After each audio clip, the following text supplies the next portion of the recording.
I think we think that more is better. I think it's been ingrained in us since we've been younger to believe that the more we have, the better we'll be.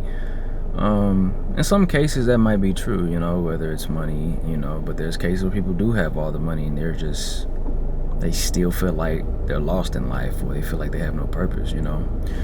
But more isn't better, more is just more. And then at what point do we actually stop and say, okay, that's enough, or I don't really need that much? And I fell victim to this for a long time. Sometimes I still do when it comes to my goals, where I feel like I should just keep on striving and going for more and more and more, relentlessly, hustle culture or whatever. And there's a song I like listening to by my favorite artist, by Isaiah Rashad. I want to say that the song is called "The House Is Burning" or "Tib." But I think it's called "The House Is Burning," like the album. And it's like the hook it goes like chain swinging, still empty, fuck it, hoes choosing, still empty, fuck it. Then there's another line, I think in the verse, might be verse 2, where he's like soul searching, no purpose, purchase.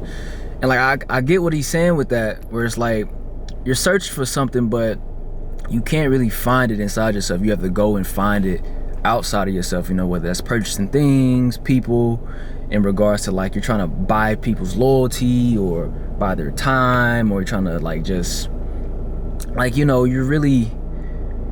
not going where you need to go in order to find that answer you're looking for, which is pretty much inside of you internally. And I really snapped out of that the last couple of years of trying to understand that like doing more stuff or buying more stuff is not really going to make me happy in the long term. It's probably gonna make me worse off, if we're being real. And if the video ends, it's because the camera died. I didn't charge my camera like a dumbass. So, but I understand now why some people believe that less can be better, because sometimes it takes away the confusion. It adds more simplicity to your life, to where you can explore and do other things that you've been wanting to actually do. You don't have to distract yourself. And I unsubscribed to hustle culture like maybe a couple years ago when I was working as a personal trainer, because that was the motto there, was just hustle, hustle, hustle. But it never really fitted me. It never really fit my personality or just me as an individual internally, because if I'm going to do something with all my might that I actually care about, it's not going to feel like I'm hustling. It's just going to feel like I'm doing it just for the love of it. You know what I mean?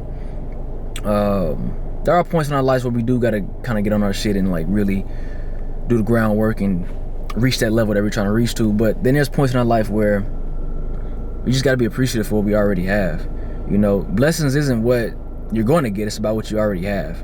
If you're always looking to your next blessing, or I can't wait for this, I can't wait for that, I can't wait for this, sometimes you're going to stop appreciating what you do have. You kind of got to find that balance of being appreciative, but also trying to be better every day. It's like a fine balance. You know what I mean? It's not one side's more than the other. So this camera's probably about to die, so I'm just going to say this. Listen, just appreciate what you do have, and understand that some people will probably never experience that. And don't try to demean what you already have for what you're trying to get. Okay, hopefully that makes sense. I would talk more, I have more notes, but this camera's probably about to die. But you guys have a great day, and I will see y'all soon. Peace.